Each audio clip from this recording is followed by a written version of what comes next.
Welcome to Kenton's videos. Enjoy the video. In this video, I will explain how to play multiplayer on Crash Bandicoot. It's about time. This game brings exciting local multiplayer options for 2 to 4 players, perfect for enjoying with friends and family. You can dive into 2 main modes, Pass N, Play, which is a cooperative experience, and Bandicoot Battle, offering competitive challenges. Let's explore how each of these modes works so you can jump right into the fun.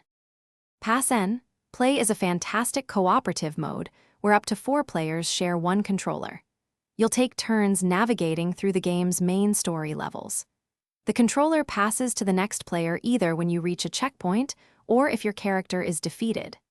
This mode keeps track of each player's Wumpa fruit collected and crates smashed, adding a friendly competitive edge to your cooperative adventure.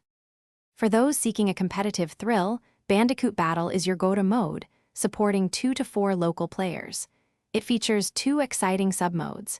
In Checkpoint Race, you'll compete for the fastest times between checkpoints, earning stars for victories.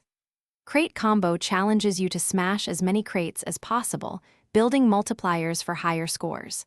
The player with the most stars at the end of the level wins. Getting started with multiplayer is straightforward. To begin a Pass N, Play session, simply pause your game during the story mode and select the option there.